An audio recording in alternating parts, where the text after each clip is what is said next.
nosso universo está em pausa e nós estamos vivendo em uma realidade congelada. Bom, eu tenho certeza que alguma vez você já ouviu falar que o tempo é uma ilusão, mas eu sinto em lhes dizer que é muito pior que isso. E se eu te dissesse que o tempo nem existe? Ah, Carol, mas como que isso é possível? Bom, não só é possível, como eu vou te contar tudo nesse vídeo. E nesse vídeo aqui nós temos duas hipóteses muito bem estabelecidas. A primeira, você não vai entender nada. A segunda, se você entender o que eu tô falando, você vai perder um pouco do rumo que você tem na sua vida. Se é que você tem algum rumo. Então eu consideraria que nós temos três hipóteses. No vídeo de hoje nós vamos discutir física. E eu sei que esse parece ser um assunto extremamente chato. E é, mas ao mesmo tempo, quem se mantém na superficialidade usa o tempo que se tem nas mãos de maneira errada. Então, para entender o motivo pelo qual o nosso universo está em pausa, primeiro, eu preciso passar alguns conceitos de física para vocês. Nós precisamos analisar alguns pontos. E nós vamos começar pela definição das coisas, porque, afinal de contas, o que é o tempo? E tá aí uma pergunta muito difícil de ser respondida, porque a física do planeta Terra conhece os movimentos dos planetas, das galáxias, conhece a taxa de expansão do universo, conhece também as grandezas envolvidas nas menores partículas do universo, conhece a parte mais fundamental da origem da matéria. Agora, pergunta para um físico o que é o tempo para você ver. O cara buga, porque não se tem resposta para essa pergunta. Tá, eu sei que você vai falar para mim que o tempo é passado, presente e futuro. E eu sei que vai ter uma galera aí mais espertinha nos comentários que vai falar para mim que o tempo é uma grandeza. Outros dirão que o tempo é uma vertente. Mas a real é que não há resposta para essa pergunta. A resposta mais aceita que se tem para responder o que seria o tempo seria a resposta de Aristóteles. E ele disse: o tempo é o número do movimento segundo o antes e o depois. Tá, você não entendeu nada, né? Pois é, não só você não entendeu nada, mas também faz mais ou menos uns 2000 anos que Aristóteles falou isso aí, e até o presente momento nós não temos uma resposta melhor que essa, porque ninguém sabe o que é o tempo. O Newton, por um outro lado, ele vê dois tempos: o tempo absoluto e o tempo relativo. Mas afinal de contas, o que ele quis dizer com isso? Bom, tempo absoluto é aquele que flui independentemente de algo externo. E tempo relativo é a sensação que se tem da duração do tempo. Quer ver? Por exemplo, 5 minutos ali passando o TikTok passa muito rápido. Agora, 5 minutos numa esteira fazendo uma corrida. Ou 5 minutos numa prancha. 5 minutos na prancha é definitivamente muito tempo. Então, para Newton, o espaço e o tempo são da mesma importância. E o tempo seria como que um relógio universal. Tipo como se o tempo fosse um rio que corre e aquela água que passa por aquele rio não volta mais. Então, o tempo não pode ser absoluto, porque ele depende da nossa percepção, certo? Aí depois, lá com a chegada da teoria da relatividade, nós não temos mais essa ideia de tempo estático, mas sim nós temos uma ideia diferente de tempo fluido que pode sofrer distorções. Dentro da teoria da relatividade, o tempo seria mais ou menos como que uma outra dimensão. Então nós temos as três dimensões da realidade que formam o espaço da terceira dimensão, e o tempo viria então como uma outra dimensão. Ah, Carol, então nós podemos considerar que o tempo é a quarta dimensão? Não, não podemos considerar dessa forma. Ah, Carol, mas e o relógio? O relógio, ele não mede as horas e, por consequência, ele mede o tempo? E tipo, o presente, passado e futuro? Ele não serve pra gente como uma medida de tempo? Sinto em desapontá-los, mas o relógio, ele marca uma jornada ilusória de tempo. E nós que criamos essa jornada. Mas será que essa jornada reflete a realidade?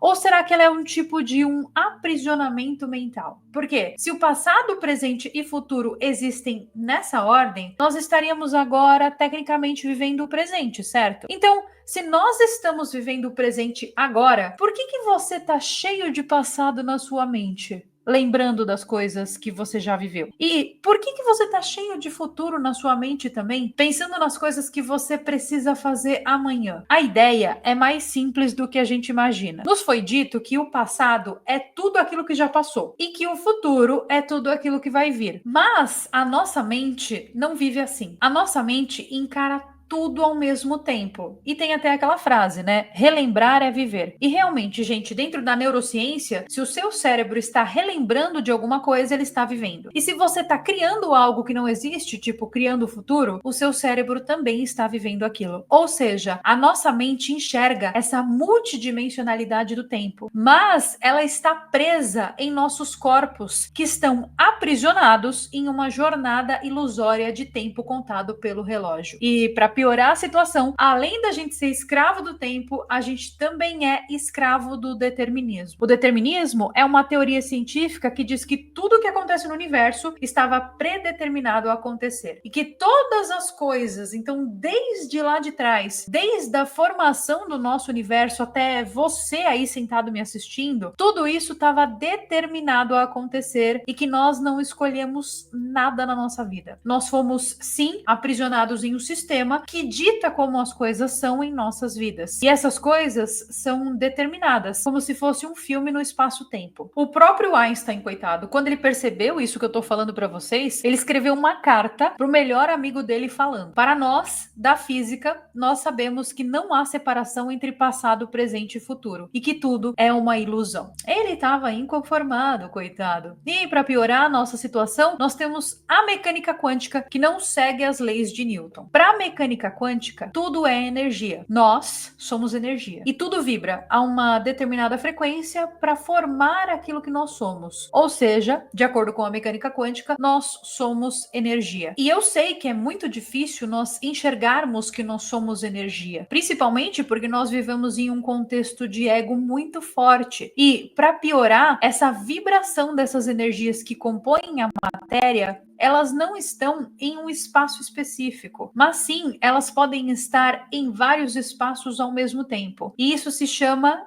entrelaçamento quântico. Traduzindo para o português, seria como se nós estivéssemos em todos os lugares e ao mesmo tempo. Tipo aquele filme, sabe? Tudo em todo lugar e ao mesmo tempo. Ah, Carol, mas esse filme aí não é de ficção? Sim, ele é de ficção, mas ele é baseado em tudo isso que eu tô contando para vocês. É um filme extremamente inteligente, baseado nessas teorias da mecânica quântica. Para a mecânica quântica, isso tem uma implicação ainda maior. Porque esse livro, por exemplo, se eu pego ele na mão, se eu sinto ele, eu percebo que ele é concreto, que ele é duro, ó. Então, ao olhar para esse livro, eu nunca vou perceber ou achar ou acreditar que esse livro é feito de mini partículas que possuem ondas que vibram dentro dele. Mas se a gente pegar ali uma pequena parte desse livro, começar a dividir essa pequena parte em partes cada vez menores, nós vamos perceber que sim, esse livro existe porque ele é uma onda e que a nossa percepção do que é real e do que não é real é muito limitada. Além disso, na mecânica quântica, se eu olho para uma partícula, ela é uma partícula. E se eu não olho para ela, ela é uma onda. Ou seja, se eu não estiver prestando atenção,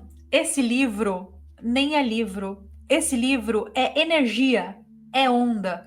E isso se chama interpretação de Copenhagen. Tá, eu sei que você vai falar que isso aqui é papo de doido. Ou como a própria tia Neide diria, isso tudo é falta de ler a Bíblia. Eu sei, mas o assunto aqui é para ser disruptivo mesmo, porque se eu quisesse trazer sempre o mesmo, meu canal não se chamaria Carol Capel. Meu canal se chamaria Fatos Desconhecidos. A minha proposta aqui com esse vídeo é fazer você enxergar algo que é muito mais complexo de uma maneira simples, trazendo a física dentro de um contexto de mistérios. Física essa que é muito negligenciada, principalmente pelo fato de que nós, seres humanos, nós nos interessamos primeiramente por aquilo que é fútil e vazio. Então, um vídeo dessa natureza realmente pode parecer besteira ou falta de ler a Bíblia para muitos. Mas, nesse caso aqui, eu não tô focada na massa. Eu tô sim mirando naquele 1% que tem a capacidade e o discernimento para entender o que está sendo dito aqui dentro. E é para esse 1% a minha contribuição aqui hoje. Eu tô aqui nesse vídeo hoje não para massa, eu tô aqui nesse vídeo hoje para esse 1%. Então, seguindo aqui, de acordo com a interpretação de Copenhagen, ou Copenhagen, se assim você quiser falar, e com o experimento do gato de Schrödinger, a realidade depende do observador. Ou seja,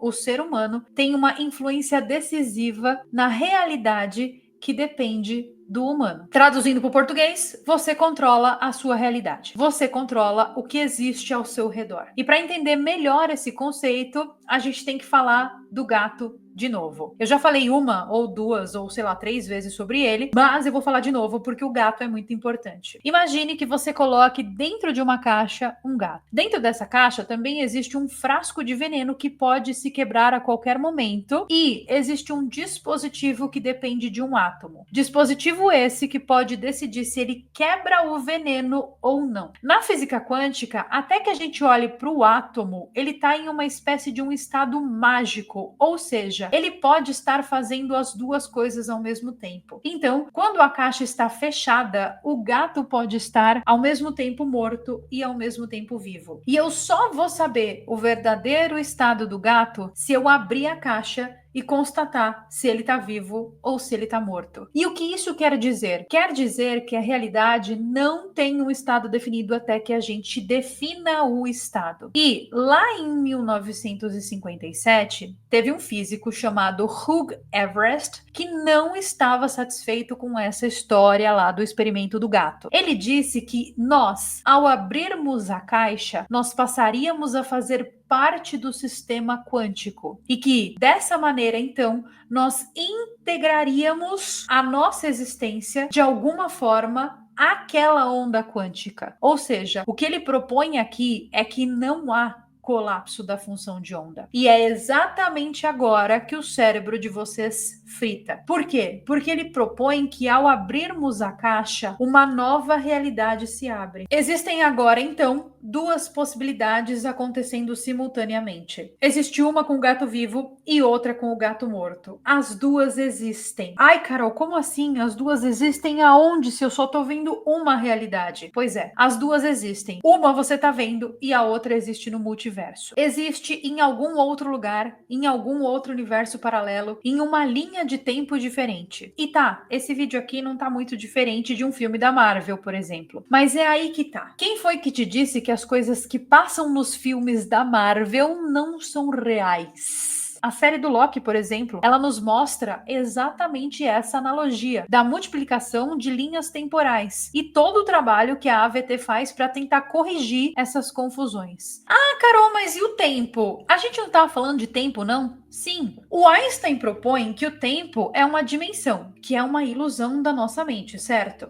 E é aí então que surge uma outra teoria muito interessante, teoria essa atribuída ao físico inglês Julian Barber. Ele fala assim: já que o tempo é apenas uma ilusão da nossa mente, por que nós simplesmente não descartamos o tempo completamente? Ele propõe uma teoria de um universo totalmente congelado, totalmente parado no tempo, como se fosse uma foto que a gente tira para eternizar determinado momento. Ele propõe que o nosso universo está em pausa e que seria como se fosse uma foto mesmo. Só que nós teríamos a percepção de que essa foto é um filme, porque o que é um filme de fato? Um filme é um vídeo. E um vídeo, igual esse aqui que você está me assistindo agora, ele é formado de várias fotos tiradas pela minha câmera em determinada velocidade. Nesse caso aqui, eu estou usando, por exemplo, 29 frames por segundo. E o que são 29 frames por segundo? São 29 fotos que a minha câmera tirou por segundo, que, combinadas, fizeram um vídeo. Esse cara propõe pra gente que o nosso universo é exatamente isso. Uma caixa cheia de fotos que se sobrepõem, como se fosse um fotograma mesmo, aquele conceito de storytelling que a galera usa para fazer filme, sabe? Ele fala que esse fotograma seria uma concatenação de universos diferentes. E é exatamente isso que a matemática nos prova. Tudo isso que eu tô falando para vocês não é achômetro, não é bobeira.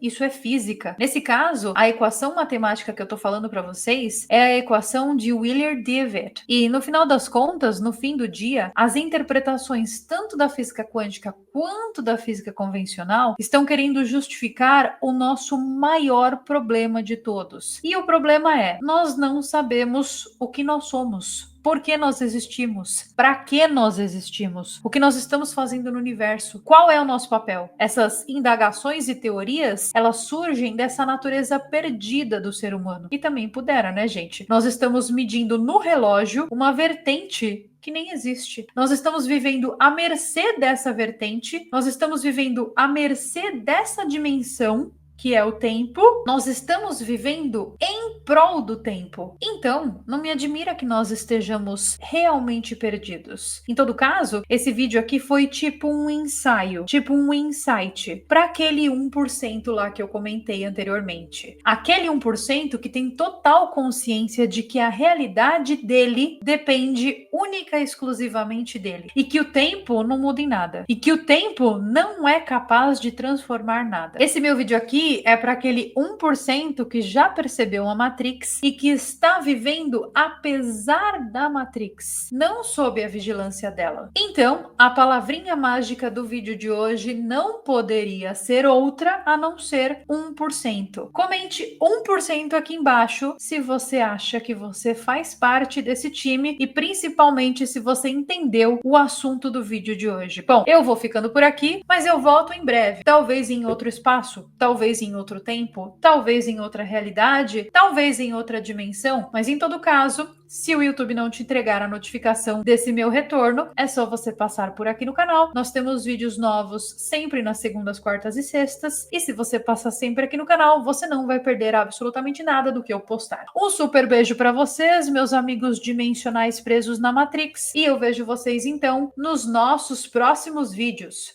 Bye!